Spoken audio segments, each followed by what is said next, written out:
Welcome to Bunch Formation, your newest favorite college football show.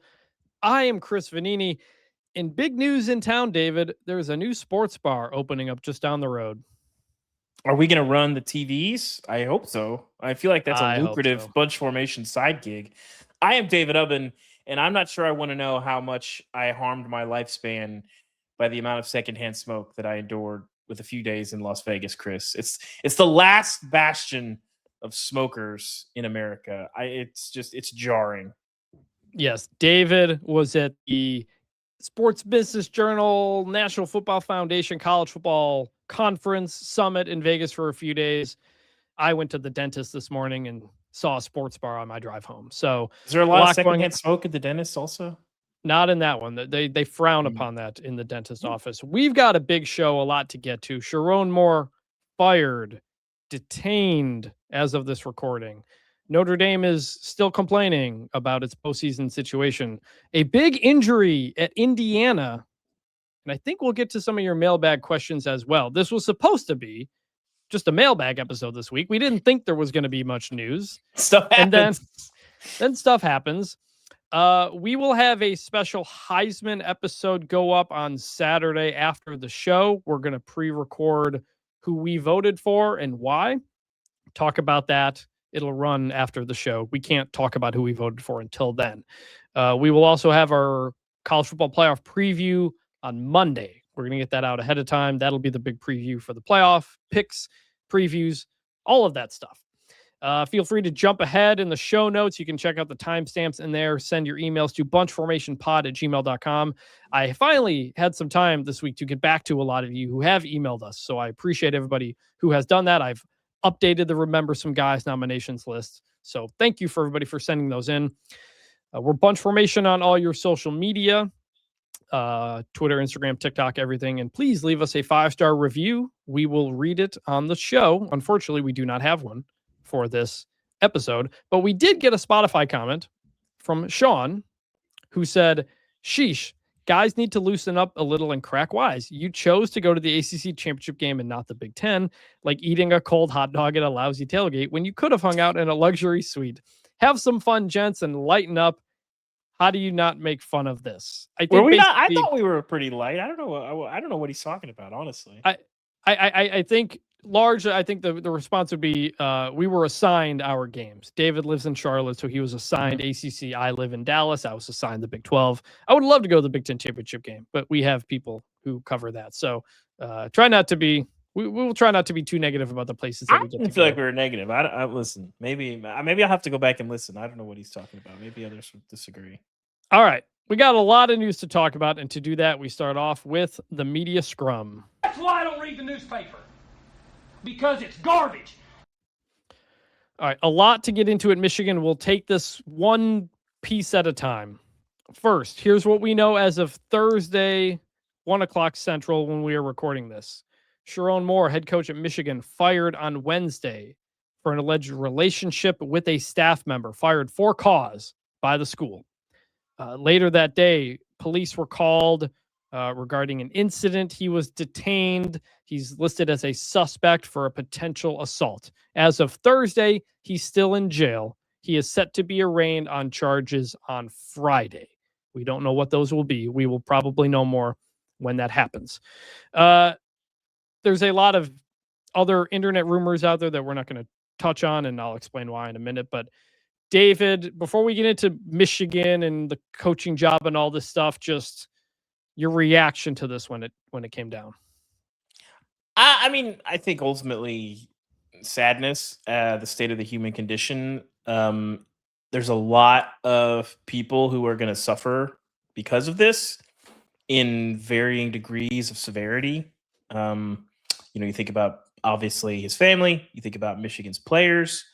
There's a long list of people. And I think that is just, it's weighty to think about the gravity of, your actions or one person's actions that have ripple effects on other people's lives in a lot of different ways. And I think that's kind of where my mind went, is it just changed the course of a lot of people's lives, and probably not in a positive way. And it's something I think worth grieving over ultimately.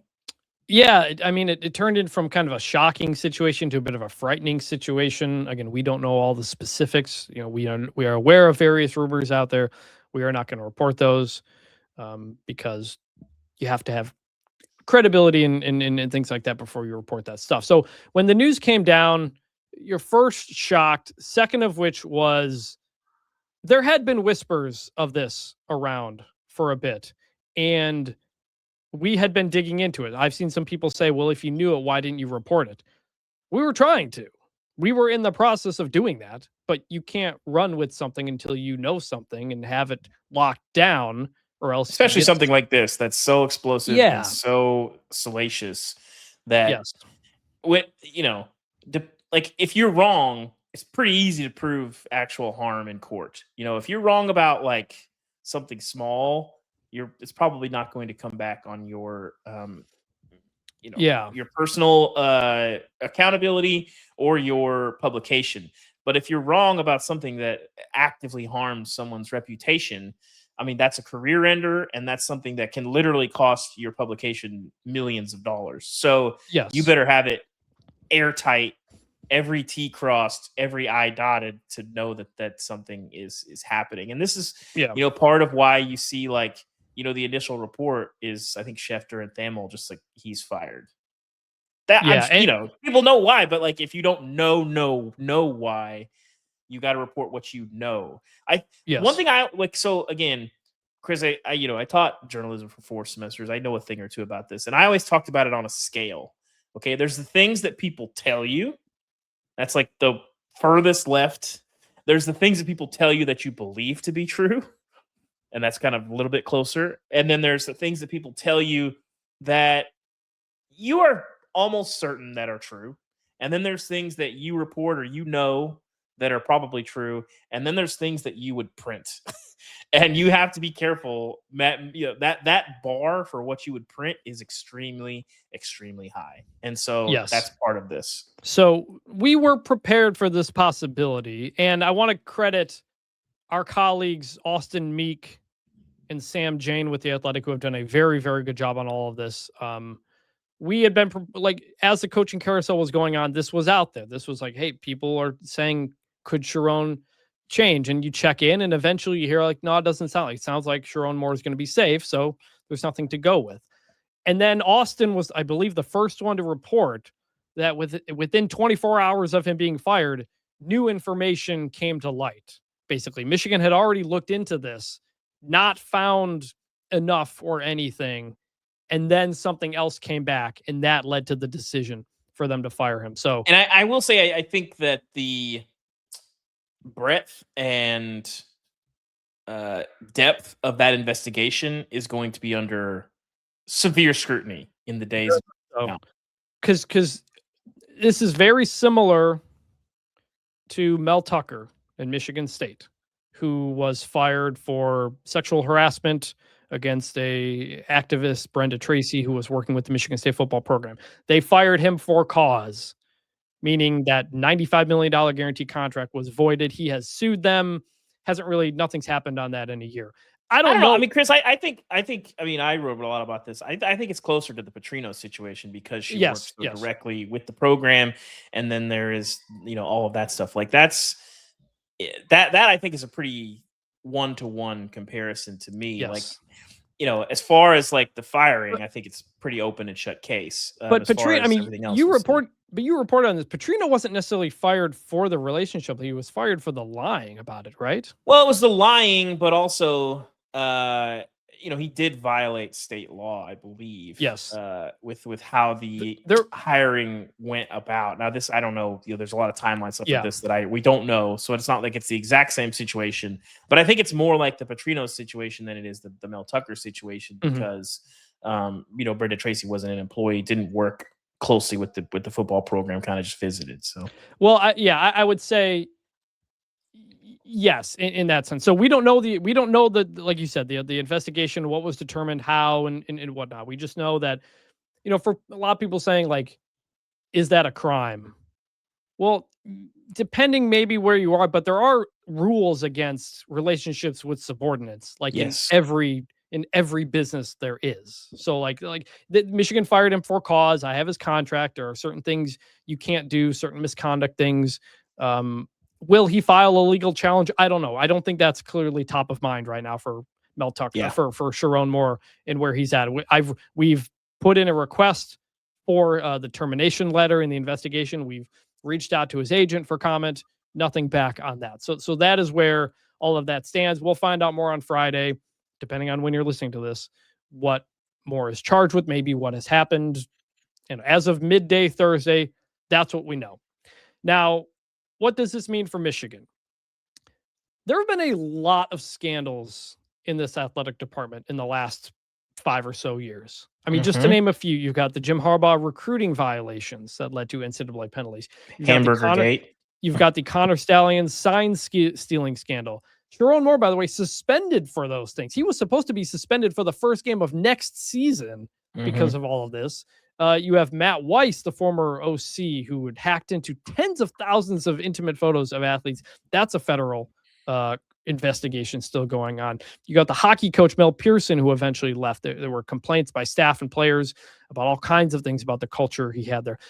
Several other things in that athletic department right now. And it's like, there are so many things like clearly going wrong with Michigan in terms of oversight and leadership and control and all this kind of stuff. And like, yeah, Michigan won the football national championship a couple of years ago, but like, it is kind of wild how much is going on there over the last couple of years.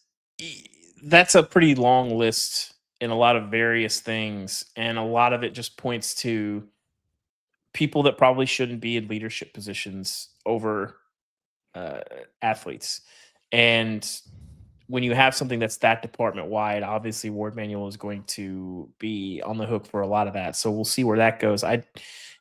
Personally, I would be surprised if he's still the athletic director, by, between a week to a year, honestly. But that's pretty clearly a trend at this point. Yes. And so now we go to the football side of things, which is, what does this mean for Michigan football? Who do they hire? I think when you start with possible candidates, the first thing is that there's not a big rush right now. Signing day has already happened. Players cannot enter the transfer portal until after they hire a new coach or January 2nd. So there's not as much of a time crunch. So you could wait to see maybe what happens with a Kalen DeBoer at Alabama in their first round playoff game. I think he's one to watch. He coached at Eastern Michigan. He's familiar with the area. He's obviously a very sought after coach, and there's feelings of how much he's appreciated or not at Alabama. We'll see. Kalen DeBoer said there was no talks with Penn State. That was something that was out there. Jed Fish, the head coach at Washington, former, I think, offensive coordinator for Jim Harbaugh at Michigan before the sign stealing stuff. Jesse Minter, the former defensive coordinator under Jim Harbaugh, who's now the DC with the Chargers with Harbaugh. The one thing with Jesse Minter, though, well, two things. One, he's got a show cause penalty that went into effect in April. That's a 1 year. So you have to convince the NCAA to let you hire this person, essentially. And two, he's probably going to get NFL head coaching interviews. So I don't know if any of that. Well, really I think the bigger issue, Chris, is at this point, you probably have to kind of be done with the Harbaugh tree. Well, that's the other thought too. To me, that's like the bigger negative is I don't think you can go back to that well, considering all the things that we've talked about. Yeah, and Jed Fish, yes, he was there with Harbaugh, but he's been at a million places. He's not as connected to Harbaugh. I think that's true. Also, Manny Diaz at Duke potentially just won the ACC, and then you have Eli Drinkwitz at Missouri, Clark Lee at Vanderbilt, Jeff Brom at Louisville. All three of whom either have signed or are in the process of signing extensions at their current schools. I think there's varying degrees of possibility there. Eli Drinkwitz's buyout to get out of Missouri is still only $5 million. It's actually $10 million for Jed Fish. Clark Lee, former Notre Dame assistant, high academic school. There's a lot that you could see fitting there, but what would it cost to get him out if he would even do it? Hard to say. It's a private school. But it's Michigan. They're going to want to take a big swing. This is one of the top jobs in the sport. It's just the timing is weird because a lot of these people and a lot of, if this had happened a week ago, Matt Campbell to Michigan is like, Yeah, done. it's probably already done. The feeling was that he had been waiting for one of those jobs to open, a Michigan, Ohio State, and eventually a Penn State. And so that's not happening. So I don't know. What do you think of the whole thing? I mean, I think ultimately you're Michigan. You're going to be probably okay. I mean, I would say Michigan is a better job than Florida. Yeah, I think it's better than Florida. Like in this cycle, LSU is the only job that's clearly better, wouldn't you say? So, if you can get to Bohr, we'll see. Like you said, the Penn State stuff was not factual. I'm not even sure where some of that buzz was coming from, but I think that's probably your first call and your first swing if you are Michigan. And I think it's reasonable to suggest that he might want to do it because I think the ceiling at Alabama and the ceiling at Michigan, especially in the NIL era, are probably pretty close. Chris, can you let me know who won a national title more recently? I don't. That would be Michigan. And do you know who they beat in the semifinal of that championship win? I believe that was Alabama.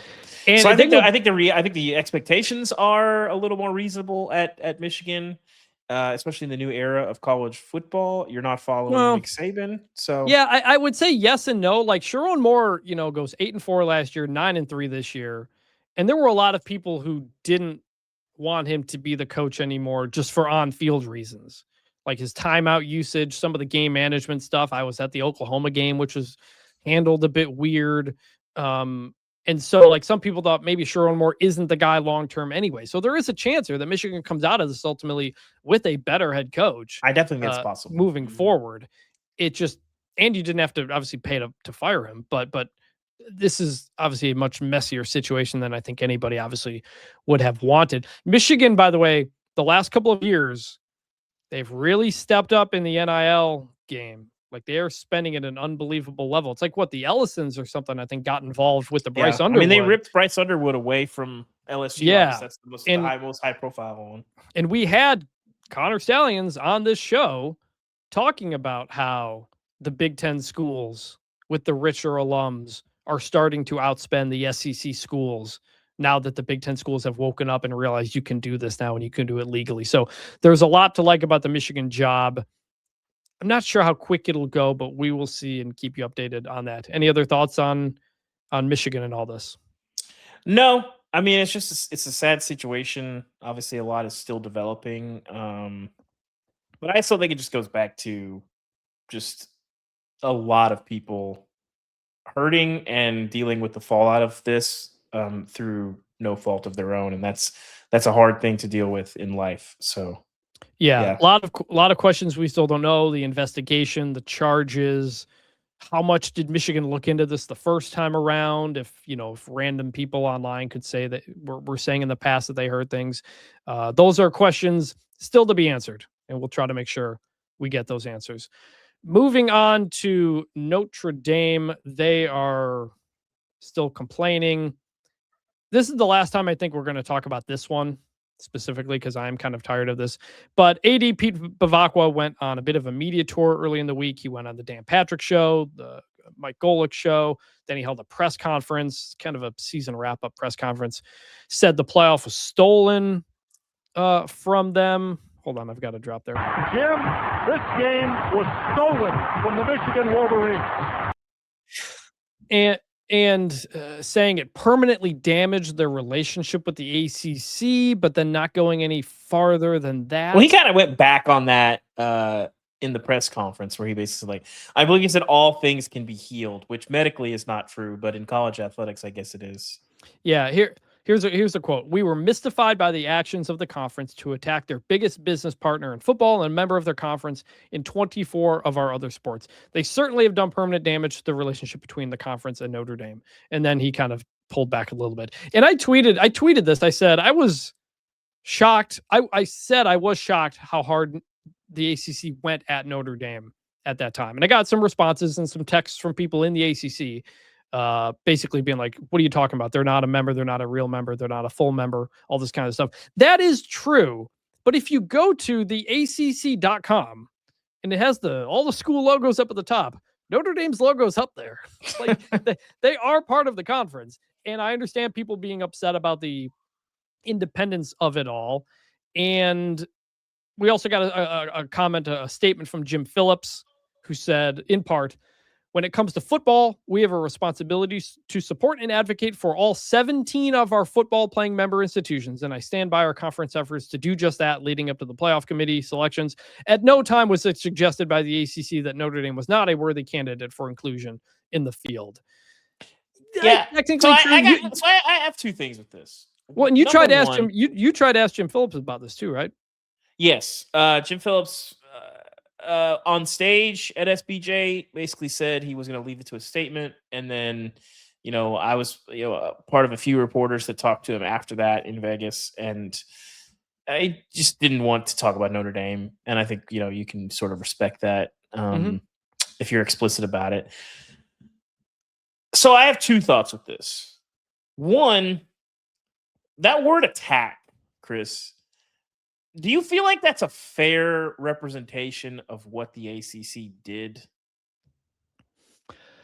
I think I used the word went after because they did specifically call out Notre Dame in a couple. Yes, they did, but I think a lot of it was just based on highlighting, hey, these resumes are similar. Miami's probably maybe a little bit better, and they have the head-to-head win, and yet they're behind. I think to call it an attack is like just hyperbolic in a way that I don't think reflects reality.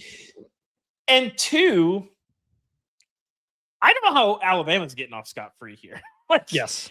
Like, this is the issue. Like, when Jim Phillips was on stage and he mentioned, in playoff expansion, when you're leaving out teams that can win the championship, you are you don't have enough. Now, you can qualm with that, whatever you want, but the point was, in addition to playoff expansion, that Notre Dame could win it all. I think that's true. Mm-hmm. I think we would all agree that Notre Dame has a higher percentage chance to win the thing than Alabama does. Alabama, the last month and a half of the season, did not look very good. They haven't played good football probably since the Missouri game, I guess. It just looked really sluggish. Their resume, people were not questioning it when they had 4 top 25 wins, and then they lost 2 because Missouri and Tennessee fell out of the top 25. And then all of a sudden their resume late in the season got a little wobbly. Yeah. And their play on the field got even more wobbly. And I think there would be a lot less outcry. Well, from college football fans. I think the SEC would be mad about the SEC championship being held against Alabama. Yes, but that would be the problem. In totality, it wouldn't just be about the SEC championship. It'd be about the totality of what they did over the last 5 or 6 weeks. And I think there'd be a lot less outcry if Alabama was out than if Notre Dame was. I think Notre Dame was more deserving. Well, yeah, we don't. Yeah, we don't need to go back into who should have been in or not. But in terms of, I'm saying, I think the lack of conversation about Alabama and all this is kind of wild. One of the graphics the ACC had put out was saying Miami should be ahead of several of them, including Alabama. So that was there as well. And in terms of what the ACC does from here, in terms of Notre Dame in a conference, they don't want to be in a conference, and I think it's understandable. They've got the special treatment. Their athletic director is equal to the commissioners on the playoff field. Why would they want to give any of that stuff up? And they have nothing of the financial implications. They get all the money from the playoff run. They don't have to share that within the conference. They have their own TV deal that's pretty good and pretty much almost on par with them. And they have protections in the playoff moving forward, which we've talked about in the last one, that if the playoff expands or if there's AQs and all these various things, there is a threshold for Notre Dame to meet to get an automatic bid as well, which some people didn't fully know and are now kind of upset about it in the moment. But that's another reason why Notre Dame wouldn't want to give it up. Why, they're in a good spot. Notable because Brett Yormark, the commissioner of the Big 12, also said at SBJ, quote, "I don't like how Notre Dame's reacted to it. I think his behavior has been egregious. I think he is totally out of bounds with his approach. And if he was in the room, I tell him the same thing. You have to accept it. We all sign up for it." And good for Brett Yormark defending Jim Phillips and everything in that moment, because I think some people were wondering, could Notre Dame take its other sports to another conference like the Big 10 or the SEC or the Big 12? And Yormark stood up for Jim Phillips there, which I thought was pretty interesting. Notre Dame's not going to join a conference until they absolutely have to. And in terms of moving the other sports, that's very difficult. That would cost a lot. How much are you really getting out of the ACC versus like the Big Ten? These other conferences probably are not going to take your sports that aren't football. They're going to want everything. So, and it would feel like it would be out of pettiness, honestly. Yeah, but it is something to watch. It is notable that Pete Bavacqua, the current AD, he was formerly the TV exec at NBC Sports. He's handled this a bit differently than Jack Swarbrick, the previous AD, was, who would be kind of like, he was less boastful or express these things so publicly. He tried to kind of stay behind the scenes a little bit. He was involved in creating the 12-team playoff, part of that four-person subcommittee. So a little bit of a different approach, but I know a lot of people are sick of complaining about Notre Dame and talking about them. But I mean, I think ultimately the bowl thing really cost them in court of public opinion. Yes, and I stand by that, and I don't need to repeat everything I said on the last show or in my column, but I think it was very. I don't like that they skipped a bowl. I appreciate that Pete Bavacqua said this was just this year's team's decision. This doesn't mean we're not going to go to non-CFP bowls in the future. I hope that is the case. But ultimately, the team didn't want to play the game. And he said that as much. They were going to have underclassmen that were going to opt out of this game. It wasn't about sticking it to ESPN or ACC bowl money or that kind of stuff. It was just like in the moment, right after you've had this playoff thing ripped away from you, you don't want to go play in another game. I understand the feeling. I wish they hadn't made that decision. That's really all that it was. And we got a question here, Dave, that you wanted to answer as well. Chris on Spotify said, is the fact that bowl games often end up costing money for these schools a part of why they are turning them down? That applies to Notre Dame, but also Kansas State, Iowa State, and the 5 and 7 teams that declined. Yeah, I mean, it's a huge part of it. So I ran into Lance Leipold out in Vegas. Know him pretty well. And Kansas is one of the schools that, like, quote unquote, declined the bowl bid. But there's a lot of things that go into this. Like, he was explaining a lot of it to me. He's like, first of all, they crunched the numbers, and it would have probably cost them about $2 million to play in the bowl game. So that's like a pretty high bar. Like, they wanted to play, they wanted to do it. Lance said, like, their staff was willing to forego their bonuses in their contract if that would help mitigate some of the costs, because obviously they're 5 and 7, and like those are built into. It's just different. They think they knew that they probably didn't want to take those, and it would have helped with the cost. But there's also like realities of like guys were moving out. When the season's done, like their lease is up and they're preparing for the NFL draft or maybe going in the portal, and like you'd have to kind of have some arrangements there. Like guys are kind of checked out, especially when you're 5 and 7, you kind of know. And Lance said like he kind of learned something from this, because he said like in the future, if we happen to go 5 and 7, obviously you don't want to, but in the final meeting, it was like very final. And he said, I think in the future, because this might happen again, and they would want to play, he's like, I probably would have left it a little more open-ended and just kind of been like, you don't really know what's going to happen. But talking about some of those dynamics and some of those player dynamics, like he was like, yeah, we did technically decline the bowl bid. And also, like, the Bulls were scrambling. They had like 90 minutes, literally 90 minutes to decide. Like, they get a call. I forget which bowl it was. Was it Birmingham, I think? Yep. Yeah, they get a call, and they're like, you have 9, like, I don't know if they gave him like a clock, but they were like, but they basically had 90 minutes to figure out if they could play or not. So he's literally texting his assistant coaches, like, hey, how many guys do you have? How many guys do you have? Do we have the players to do it? That was kind of on the fence, but trying to put all this stuff together to lose $2 million, especially in the current market, it's a big ask. So declining a bowl bid in some of those senses is very different than what Notre Dame did.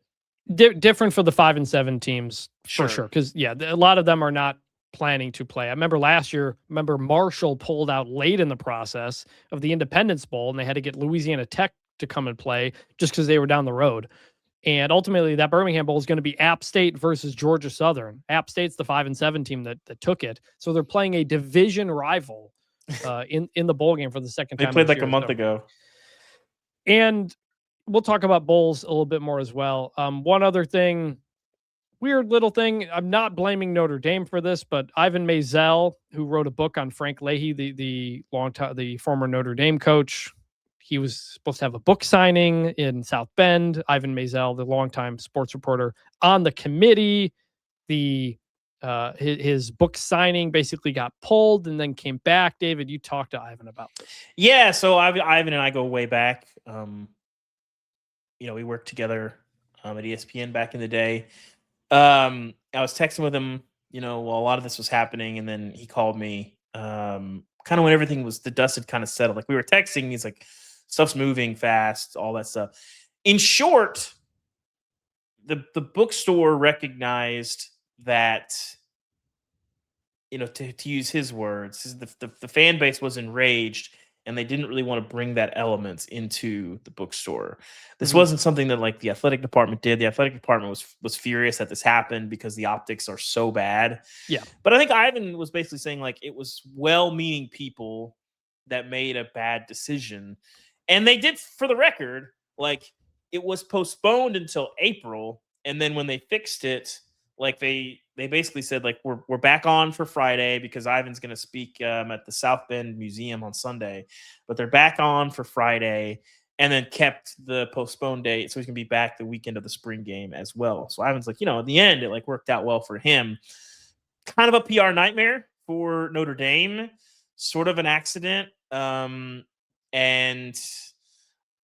this wasn't like we're going to stick it to them sort of situation from Notre Dame. It was more of just trying to be cautious. And Ivan's like, I've been yelled at before. It's fine. And by the way, I'm a big boy, I can handle it.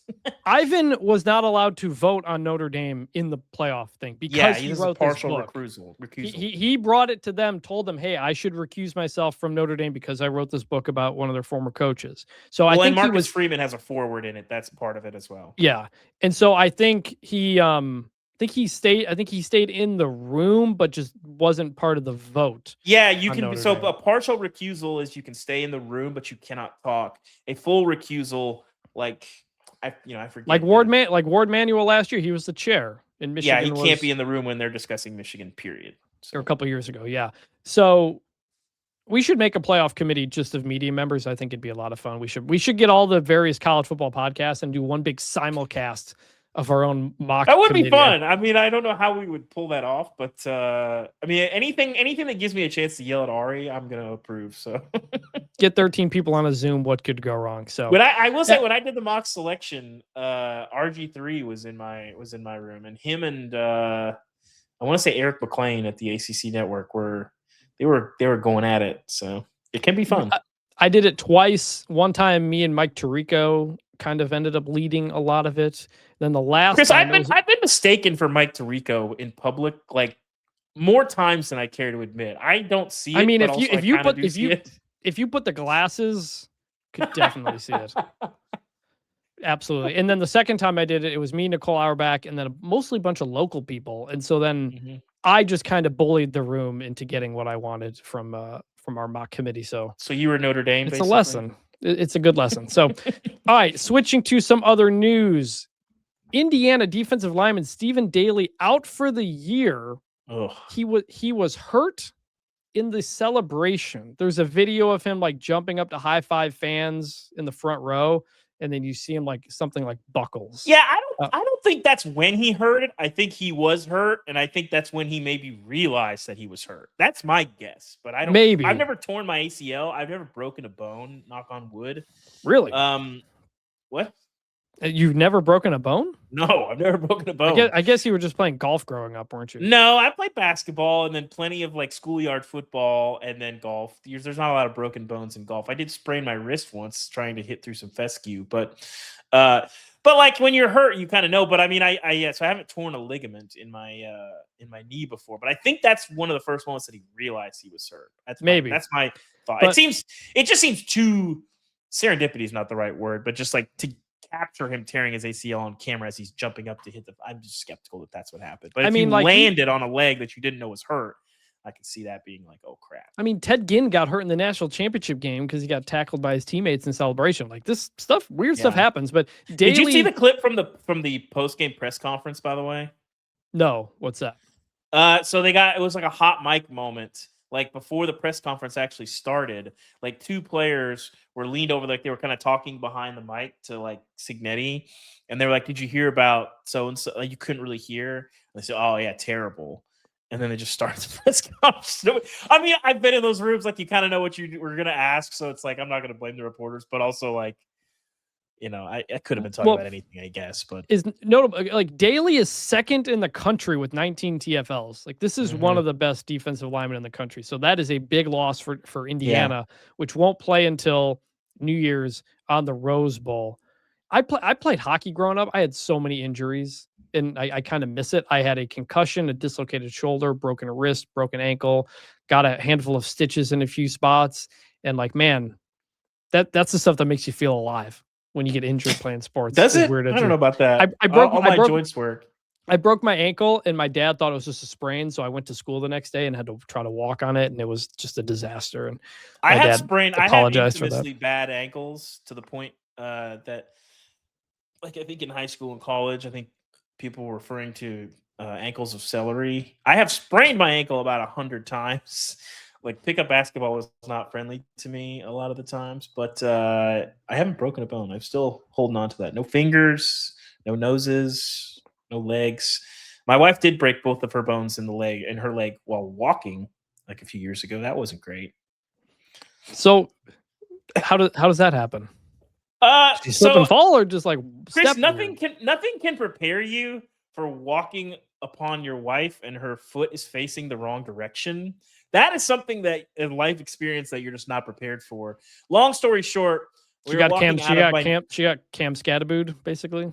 Yeah, basically. We were walking out of my niece's graduation at Bud Walton Arena in Fayetteville, Arkansas. Shout out to Fayetteville.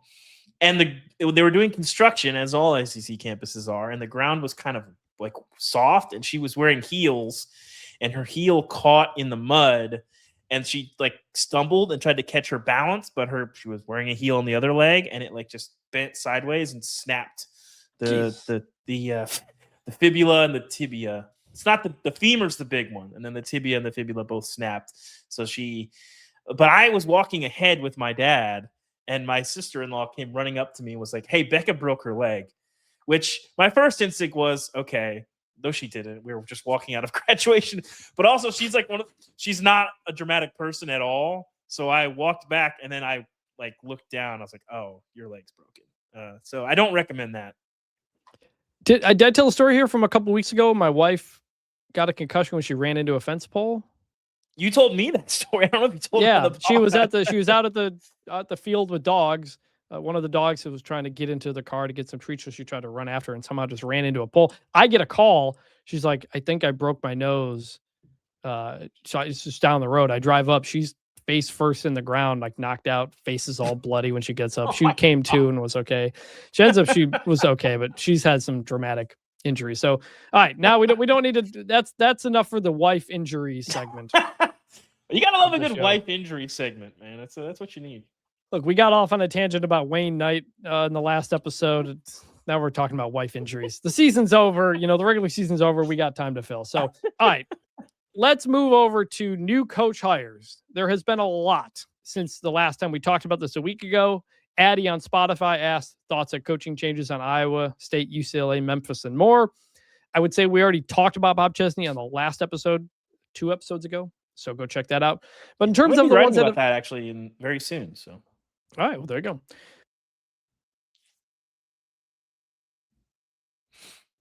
You're muted. I'm sorry. I hit for people who aren't watching, the microphone, there's like a little like touch screen on it. It mutes it if you're not paying attention. So I've done it many times. I went on the Golick and Golick show a week or two ago, and if I adjust the mic, I mute it 80% of the time, and you have no idea. Okay. Penn State hires Matt Campbell. But before that, they thought they were hiring Kalani Sitake from BYU. And I'll talk about this for a minute. The Penn State search had been very weirdly quiet for a while, to the point where people in the industry thought Penn State maybe had its person. And that turned out to be Sitake. And you may be wondering, why would Kalani Sitake want to leave BYU? He went there. He's, part of LDS, all that stuff. Well, Sitake has been wanting more money for the football program for a while. You may have noticed the basketball team has a player who's making like $5 million right now. AJ, I forget how to pronounce his name. Yeah, it played the other day at Madison Square Garden. They put a lot of money into basketball. Football has not really quite gotten that. Some people think that Texas Tech's defensive line maybe made more money than BYU's whole team. And that's who they were going to go play in the Big 12 championship. He's looked at other jobs. He kicked the tires on UCF last year when that was open.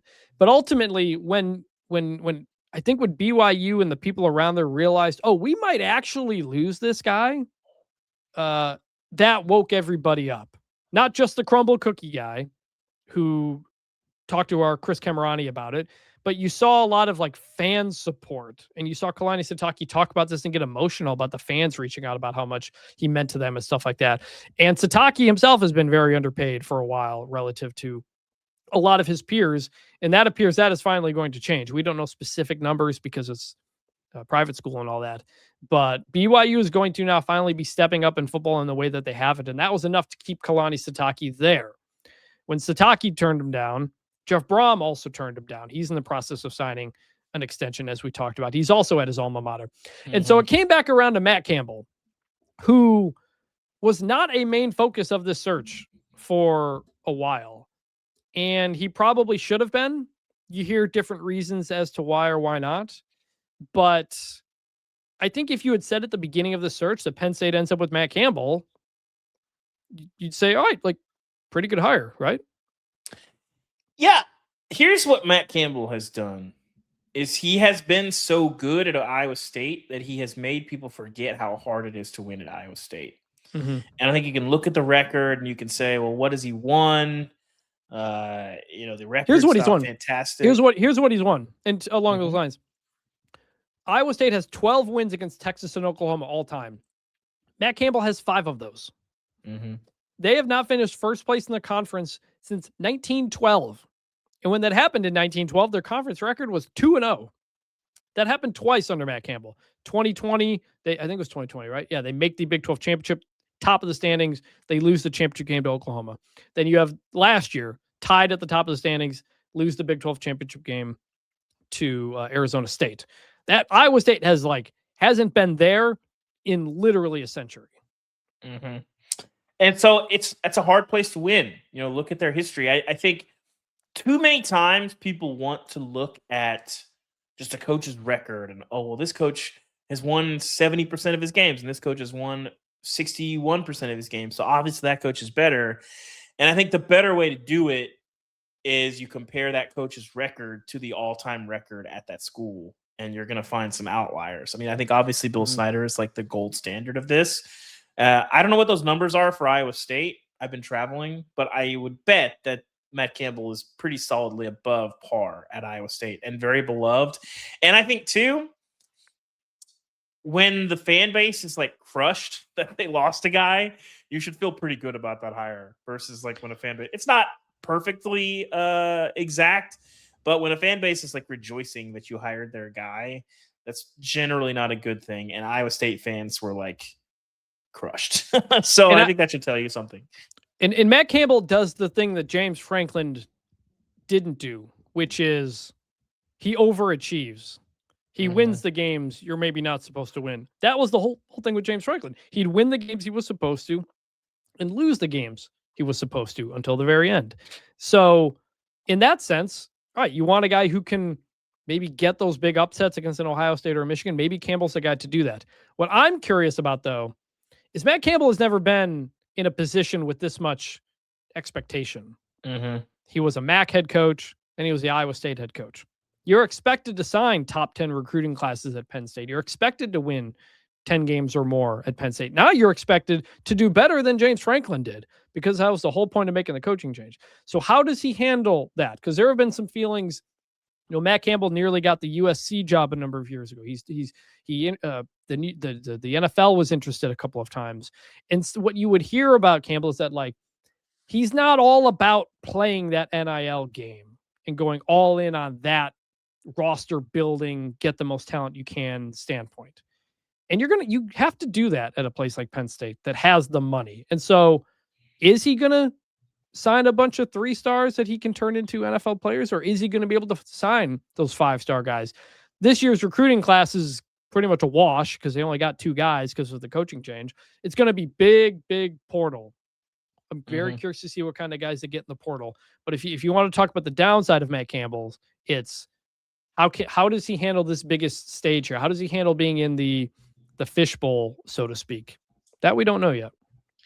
I think it's also worth noting, Chris. I'm trying to look up the numbers, but when last year, obviously, I did a bunch of reporting on how much teams were spending on their rosters to get into the playoff, and they won 10 games in 2024. Do you know about how much money their collective CEO told me that they had invested in that roster? It was, I remember the story. It was just like a couple million, right? $3 million. Yeah. $3 million. They won 10 games, got to the Big 12 championship game.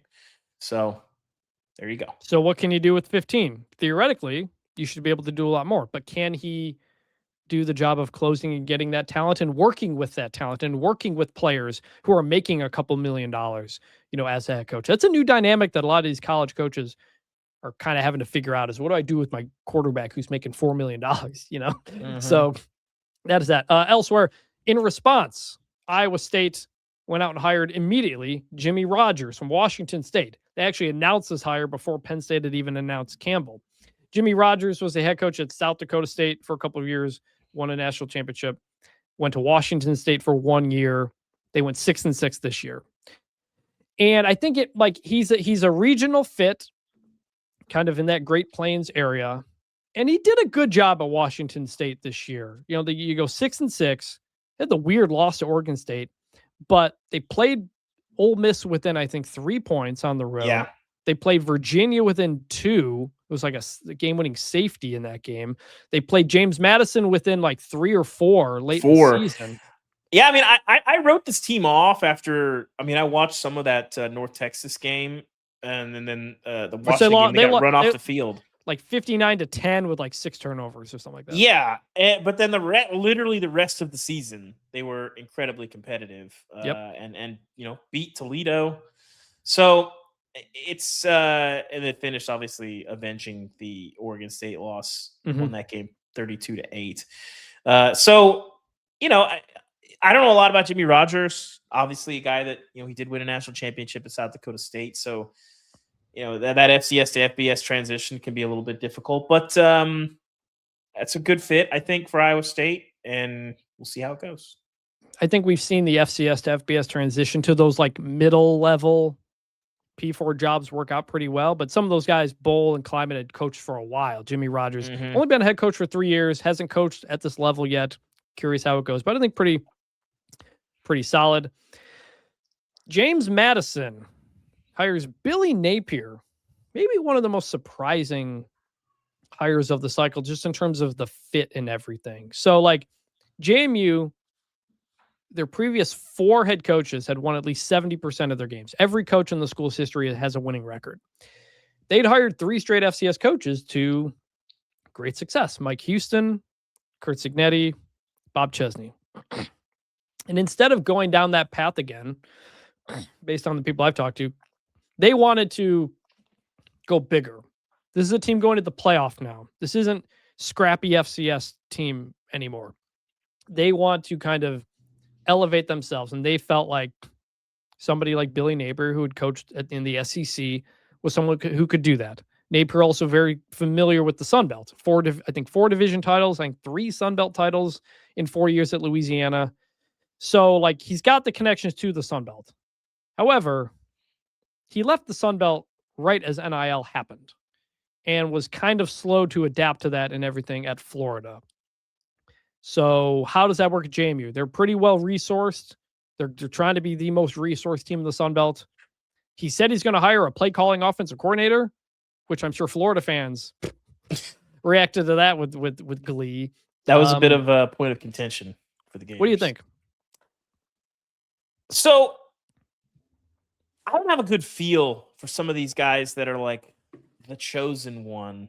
This year it's like Golish and Summerall. We've seen it with Tom Herman in the past, Scott Frost in the past, Butch Jones, guys that like are the best G5 candidate that kind of going into the season, like they're gonna probably get a big job. Some of them work, some of them don't. But when it doesn't work at that big place and you have to sort of restart, we've seen a wide variety of outcomes. Lane Kiffin, most notably, like rescaled the mountaintop. Tom Herman felt like a can't miss guy at Texas based on what we saw him do at Houston. He missed, and it didn't go well at Florida Atlantic. So I don't know what to make of this. I think it's good that Billy talks about it in his press conference. Like he's probably as motivated now as he's ever been. That's probably what you want to hear. But the NIL piece of it is interesting, and do you know how to win the Sun Belt in a new era? So it'll be interesting. I think I would bet on it working just because I think, like you said, the resources are so huge and James Madison is well positioned. And I think that's the bottom line in a lot of ways that determines a coach's success.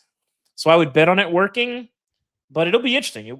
This is probably one of the like 5 most interesting hires, I think, in this cycle. Yeah. And in the Sun Belt, we've seen some of those Power 4 retreads do like okay, like Clay Helton at Georgia Southern, Butch Jones at Arkansas State. It's gone like okay. So, but maybe James Madison is too kind of self-sustaining that it keeps going. So we'll see. In the independents, UConn hires Jason Candle from Toledo. Interesting move for a few reasons. I think Candle did a solid job at Toledo. He was there 10 years. He replaced Matt Campbell. That is the best job in the MAC in terms of resources and various things. He won 2 MAC championships and he reached 1 other championship game. And I think there was some feeling locally that there was some frustration that they were not annually getting to the MAC championship game, which is kind of the expectations at Toledo. But he never had a losing season. They were always solid. They blew out Mississippi State last year. So like solid, good coach. And people say, why would he go to UConn? Well, one, it was pretty clear that he wasn't going to be able to move up to a Power 4 job at Toledo. He had tried that. It wasn't happening. He kicked the tires on a coordinator job a couple times at Miami or Ohio State. Didn't really want to do that. Wanted to be a head coach. So you go to UConn, where his salary is more than doubled. He's gonna make like $2.5 million, I think. He was making like a little over 1 at Toledo. That seems like a compelling reason to leave your job after 10 years, Chris. Yeah, and so it also says something about the MAC, because the MAC used to be, like the cradle of coaches, but you're not really seeing that anymore. And I think this is an example of why. It's become the womb of coaches. It's become so hard to win consistently in the MAC because of the portal. And therefore, if you can't sustain high level success, it's hard to get a bigger job. You can't go 10-2 at the MAC every year anymore. That's too hard. You're going to be going 8-4, and 8-4 every year isn't enough to often get a Power 4 job. So I think Jason Candle's like a solid, good coach. And Jim Mora brought life back to that program at UConn. I don't, like the upward trajectory is weird because they're independent. Like, figure out how to join a conference in football or something. Yeah, but the independence would have worried me, but again, for double your salary, you can figure it out. So, yeah, I mean, they have the CBS Sports Network deal. They try to play a lot of the Northeastern teams. I mean, they lost to Delaware this year, but yeah, if you're a UConn fan, I'm curious, like, what you think about independence, because I had said they should have joined Conference USA and all this. In football and some other stuff. They didn't want to do that. But I don't know, 9 wins, but you're independent. I don't know. You're just kind of playing for a bowl game and that's it. We'll see. Memphis hires Charles Huff from Southern Miss. I think this is a great hire. He was at Marshall for, I think, 4 years and won the conference and went to Southern Miss because just wasn't clicking with the administration there. Took a 1-11 Southern Miss team to 7-5 this year. They're 1 game away from reaching the Sun Belt Championship game. He had brought a lot of those Marshall players with him. He's a really good recruiter. He was at Alabama. He was at Penn State. He was tight with Saquon Barkley. And Memphis has a lot of money. They have a lot of money they're willing to spend on a roster. I think they had the second highest G5 roster budget of like $5 or $6 million this year. I think the upside here is very high. Yeah, I like the hire. I think ultimately you want a guy with a track record of winning when you can get him. And Memphis was going to probably get their pick and be able to pull a head coach away from the G5 for all the reasons that you said. And, you kind of feel bad for Southern Miss in this spot, but good hire for Memphis. Tulane promotes Will Hall, the pass game coordinator, to replace John Sumrall. This was maybe a bit of a letdown depending on how you're looking at it, because for a while the thought was Blake Baker would come here, the LSU defensive coordinator. He is a former Tulane player. And when I visited Tulane in October, the feeling there was like, we're probably going to lose John Sumrall. We know that. We think we're probably going to get Blake Baker. And Baker weighed that. He also weighed the Memphis job. And I think ultimately what Blake Baker's thinking is he wants to be like an SEC Power 4 head coach. And what is the best way to do that? Is it to go be a G5 head coach at a good job like Tulane? Or is it be the defensive coordinator for Lane Kiffin at LSU and you think you're going to win a lot of games? Ultimately, he decided it was the latter, to stay at LSU. Will Hall, former D2 coach at West Georgia, West Alabama, and then at Southern Miss. He did a okay job at the beginning at Southern Miss, then the last 2 years kind of crumbled and got fired. Southern Miss fans don't love him, but I will say when I was there at Tulane sitting in on some meetings and stuff, you could very much tell that Will Hall was a former head coach. Like he was helping out. Don't forget this. We're doing this, talking to the coordinators, saying like, hey, let's make sure we hit on this, do this. Like he's a guy who can think of everything. And I was pretty impressed seeing him again when he was there. Do you remember him at Southern Miss? Oh, he was like the So this was a few years ago at The Athletic. I was doing a Friday column. I forget what we were calling it. But basically it was like the best quotes of the week, and then I would kind of riff on it. Will Hall was on there like every single week. Yes. Amazing quote, hilarious stuff. Yeah. But I did get a sense when I was at Tulane that he's kind of calmed down on that a little bit. I think he knows he needs to be a bit more back up. Just kind of forward facing in that sense, especially at a private school like Tulane. So it could work. I think there's a chance he keeps a good amount of the staff intact because a lot of those guys are not going to Florida with him or with John Sumrall. Mm-hmm. So we'll see. But I know the G5 promote from within for the sake of continuity does not always work great. Major Applewhite at Houston comes to mind. Usually, I think a lot of these G5s, if you've lost a number of coaches, like they lost Willie Fritz and John Sumrall, you're usually better off being like, all right, let's just find the next guy who's going to be an SEC head coach and hire him. And if we have to keep replacing coaches, that's a good problem to have. So we'll see. And actually, while we're recording, Southern Miss is going to promote Blake Anderson to head coach. Blake Anderson, the former Arkansas State and Utah State head coach. He was the offensive coordinator for Charles Huff at Southern Miss. And he was fired at Utah State for Title IX investigations and whether or not he didn't properly report things.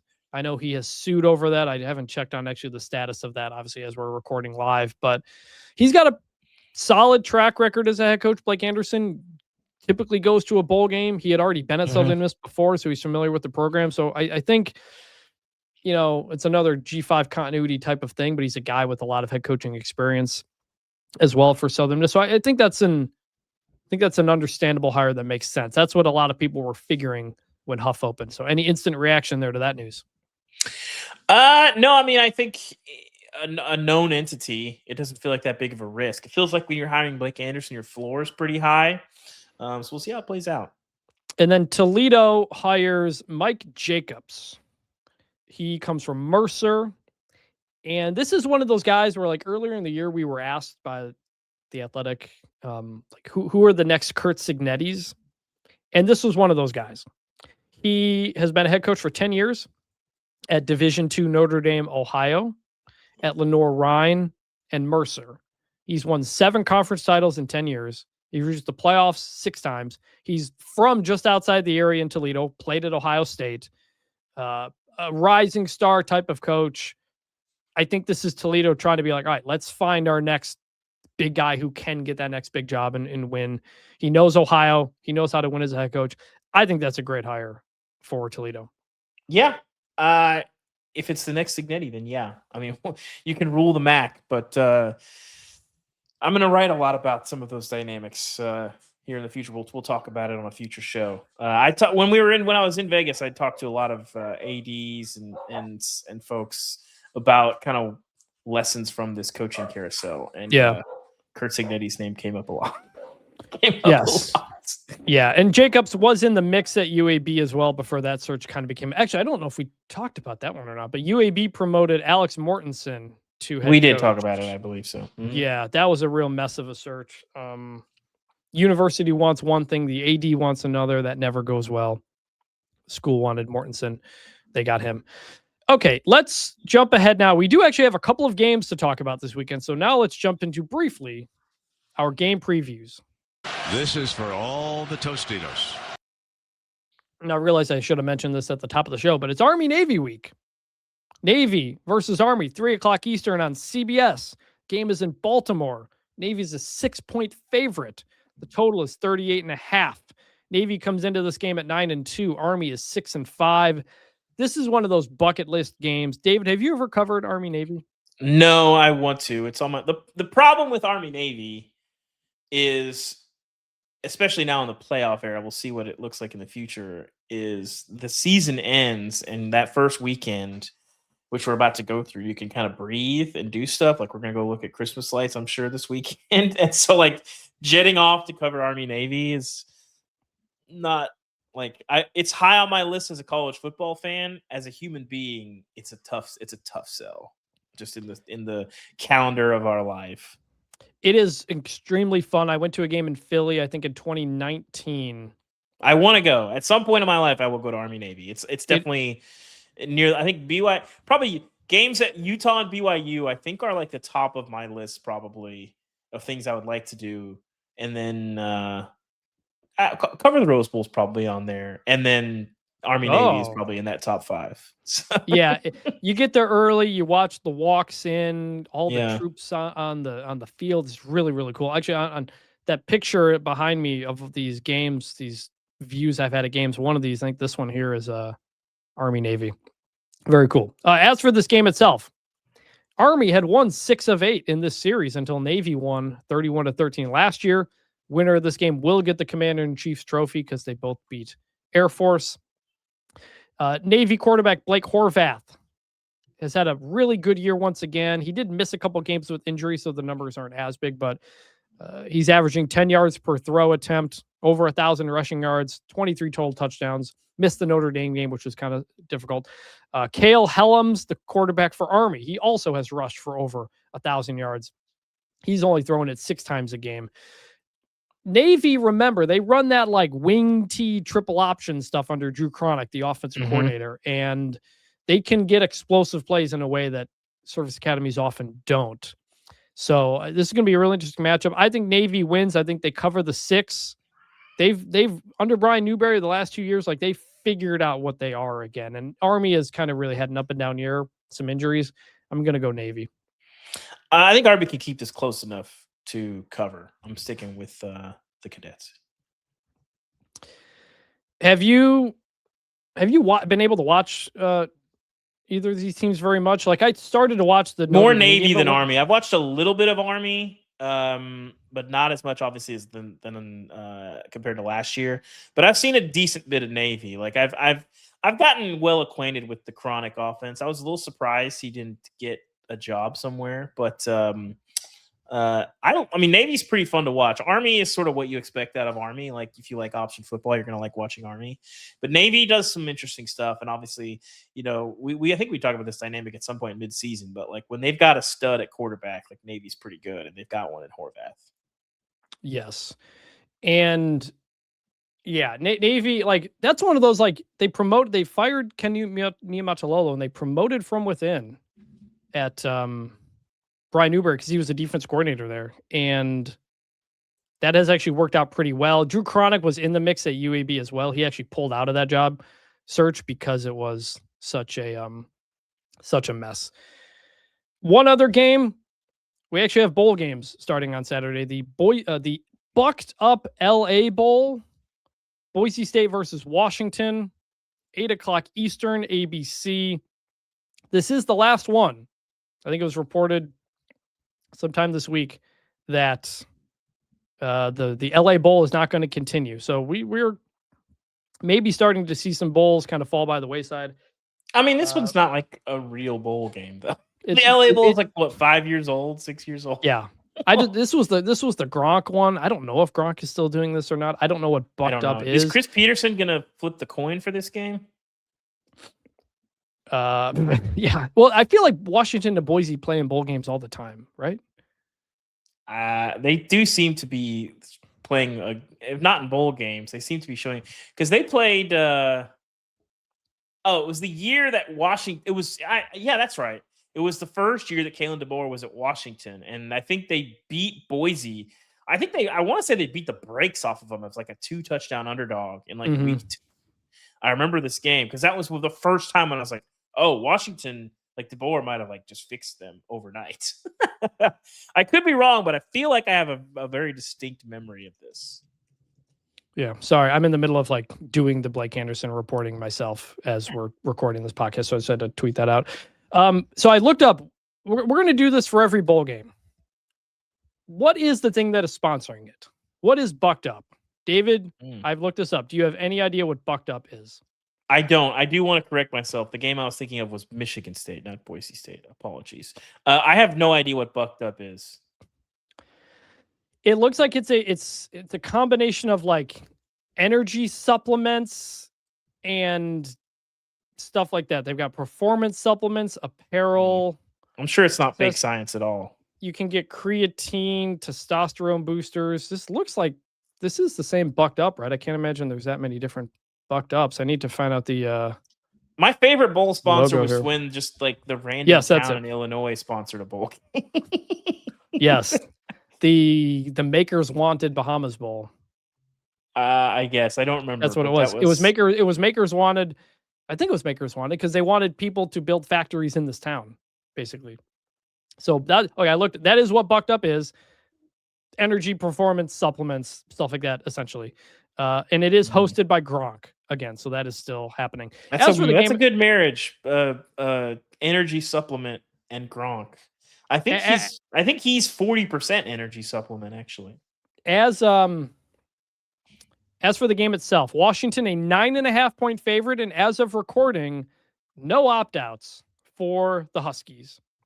Boise State is coming off winning the Mountain West Championship. I don't know if there's any notable opt-outs for them. I haven't seen that many ones yet, but what's your pick in this game? I'm going to take Boise to cover. Washington's kind of been all over the place. They've been like mildly disappointing this year. I thought they'd be a little spicier. I think Boise can run the ball well enough in this game and slow down that offense enough to cover. I'm going to go Washington. I think Boise's just kind of been off all year other than when they're playing UNLV. Madison came back from the injury and played pretty well against UNLV, so there's that. But I'm going to go with Washington in the LA Bowl to win. Now, also late Saturday, the Heisman Trophy. We cannot talk about it. We cannot talk about who we voted for because you're not allowed to, which I hate that they do this. I think it really hurts the Heisman Trophy now that it does. And the reason this is the case is because there used to be something called, was it Heisman Pundit back in the day? Yes. Who would like basically tally up all the public votes that people had announced. And the thought was that it was kind of spoiling who was going to win. And that is why votes then had to be secret. But the flip side of that now is that we don't spend this week talking about the Heisman Trophy and who can win it. And as a result, we end up not celebrating and debating these things as much as we should. Like this should be a big thing on First Take every day. Like we should be writing columns about why Fernando Mendoza or Diego Pavi or Jeremiah Love should win the trophy. And instead, all of us in the media who vote pretty much have to stay silent on it. So I don't like that. Yeah, it's a bad policy. I understand why they got there. It's not that old of a policy. I think they put it in like I've been a voter. I forget. I don't know, 10 years or something like that. And I think it was in like right before I started voting, if I'm not mistaken, because I've never voted at a time where they were like didn't care about that. Yeah. So we will again have that special episode late Saturday talking about our votes and who we voted for. Got a little bit of time here quickly. We'll hit a couple of mailbag questions because those have been piling up and I've been wanting to get to that. I'm not going to, so quit asking. Taekwon John 31. Just curious if there would ever be situations where these large conferences remove some of their underperforming members.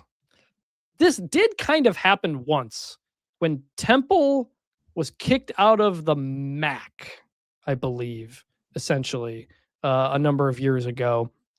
And UMass was like not quite that, because UMass was a football-only member and they wanted all of UMass's sports to come in. They didn't. Now they did.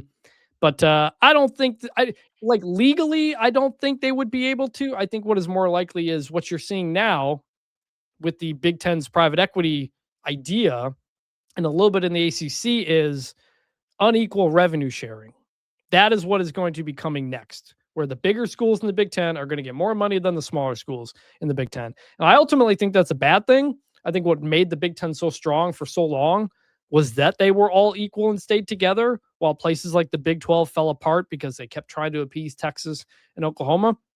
But money's everything now. Money's the only thing now. And so now Ohio State is no longer happy with, yeah, we'll take the same amount of money as somebody else. And I think that ultimately that will lead to further splintering off. But it's basically the short-term solution that we will eventually get to. Kicking somebody out, no. I think you're more likely to leave them behind. Yeah. The unequal revenue sharing is not a new idea. I mean, you mentioned it. Like, this was a thing in the Big 12 for a long time. It is a big part of why the Big 12 fell apart. When Dan Beebe took over, a bajillion years ago, he tried to pitch them on equal revenue sharing. And Nebraska and Texas A&M and Texas and Oklahoma were like, no, we don't want to do that. Mm-hmm. And I was like, okay. So then they didn't, and eventually the league broke up. So this is a different situation, but let's not act like we're inventing the wheel here. But I agree with you. I think the more likely scenario is forming, like maybe you don't pool your media rights, but maybe you see the biggest 40 brands form something new that is technically one entity, and then those media rights are pooled, and I could see what's getting to that point. For all the talk about the Big Ten private capital thing and the people being against that, it would have been the thing that staved off a Super League, because it would have required those schools to commit to each other into the 2040s.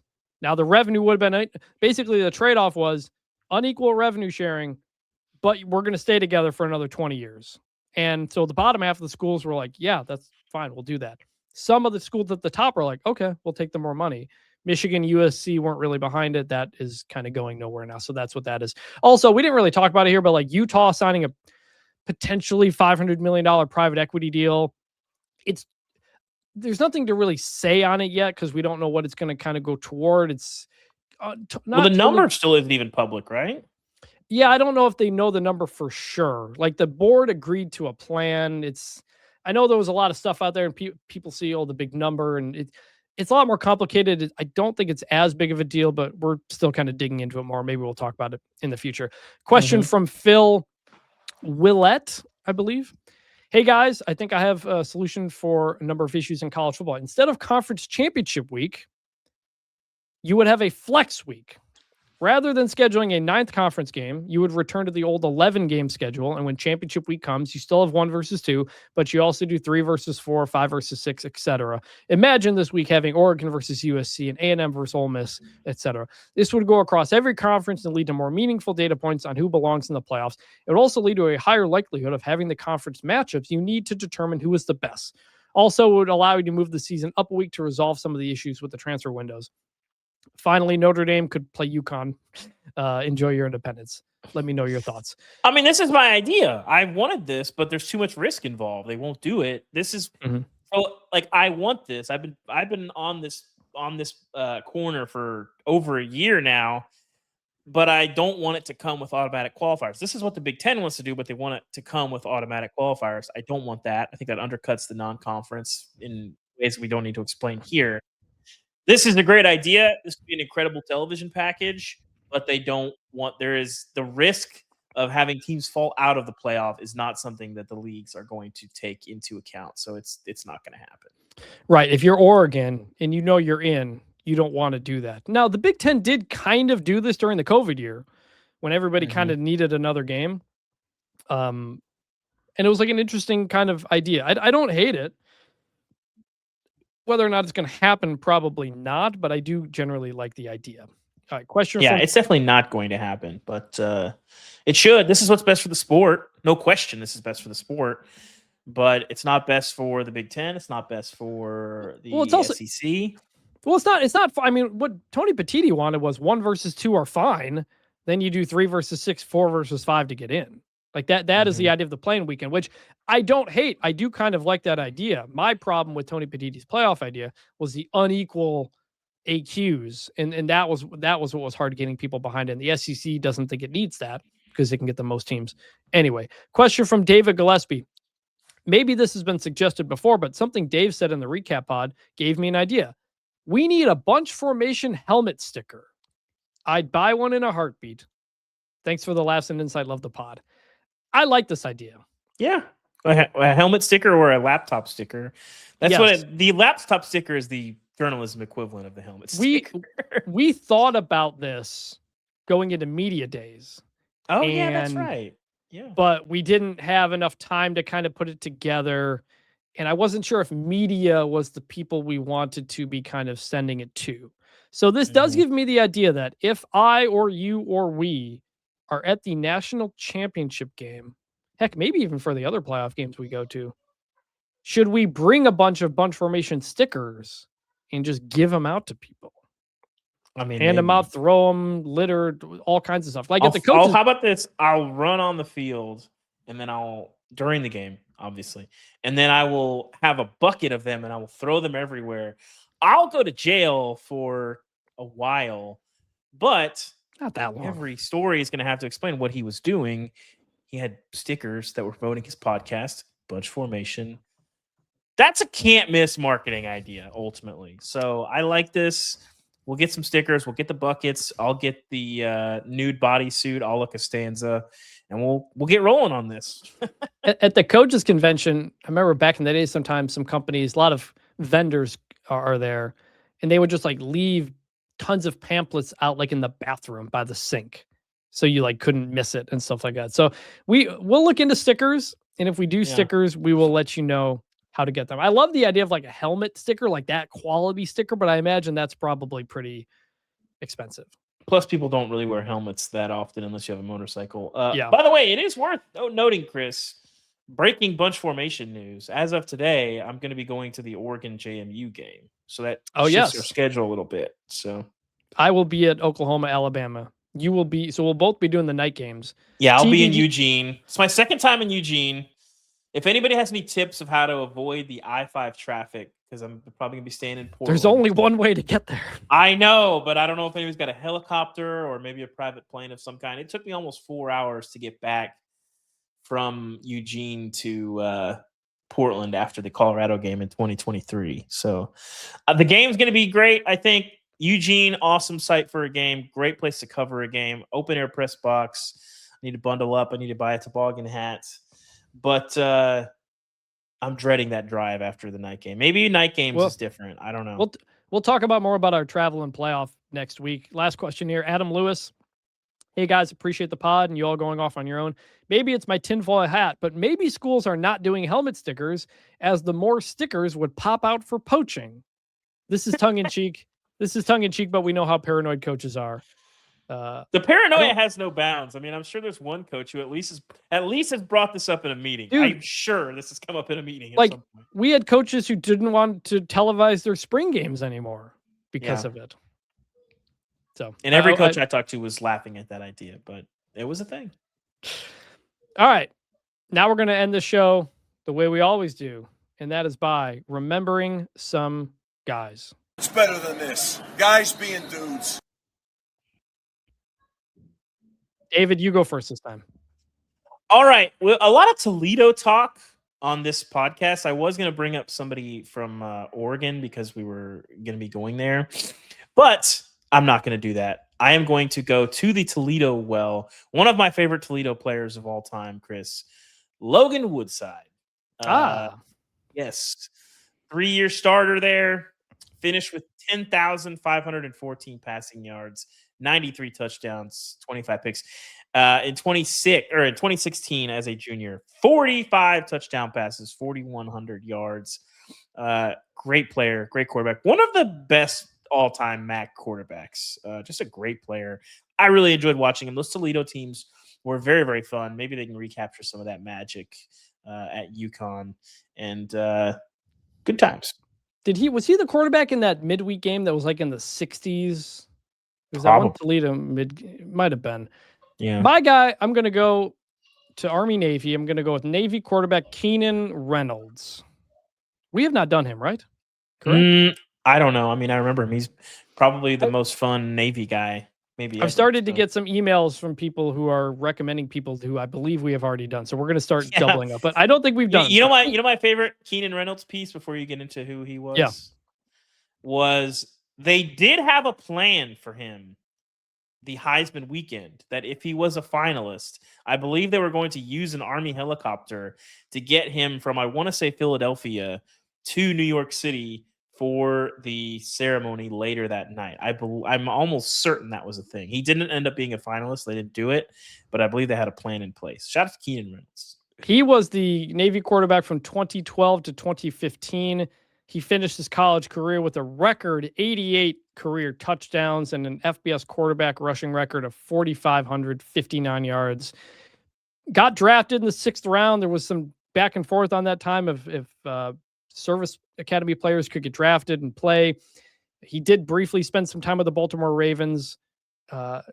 Didn't do much otherwise. Football, played a couple of years in some other spot. According to Wikipedia, he's currently in the United States Navy Reserve with the rank of lieutenant. He was a blast to watch. Like you said, Heisman Trophy, almost a finalist, almost made it up there for that game. And they retired his jersey number. He's the last one to wear number 19, joining very few other players in Navy history, including Roger Staubach. He was 3rd-team All-American in 2015. And I believe I remember this was a thing, he was ineligible for the Hall of Fame, which was this week. Actually, maybe we'll talk about that next week. But you have to be a 1st-team All-American to be eligible for the Hall of Fame. And so Keenan Reynolds was not eligible. I don't remember if they decided to change the rule or not, but there was talk about if they should or not. But Keenan Reynolds, a blast to watch him at Navy. I think that was the period where they were dominating Army at that time. Great player. We remember him. And we got a lot of nominations here. We got one from Andy Simpson. Hey, guys, really love the show, and I love remembering some guys with y'all. Even though I ended up being a Red Raider, Bucky Richardson from Texas A&M is my all-time favorite college football player. He was wily and tough, and I always tried to run the option as a kid to be like him. David, do you have any memory of Bucky Richardson? First time I've ever hearing of Bucky Richardson, I got to be honest. I do not remember this guy, but I'm glad that Andy Simpson does. He looks like he played at Texas A&M in the late 80s, early 90s, became an 8th-round pick, played a little bit in the NFL, the Southwest Conference Offensive Player of the Year in 1991. So I was unfamiliar with him. Did he win that, or was everybody else ineligible for that award? He rushed for 2,000 yards, a conference record for QBs, won 2 Southwest Conference championships, went 24-6-1 as a starter. I don't remember him, but that's why I enjoyed the segment, because we have listeners of different age ranges who can educate us. And so listeners who didn't know about Bucky Richardson from Texas A&M, now you do. Now you do. Now I do. So Bucky Richardson, Keenan Reynolds, Logan Woodside, we remember you. That's a great name, by the way. That's the original Bucky Ball. Shout out to A&M. That'll do it here. We will be back on, we're going to do regular Monday show. We'll do some preview. No, we're going to be back Saturday. I keep forgetting. Saturday night, we'll have our Heisman vote breakdown show up. It won't be very long. We'll want to get that out ahead of time. For David Ubben, I'm Chris Vannini. Thank you for listening and watching to Bunch Formation, and we will talk to you on Saturday night. And bring back the turnover chain.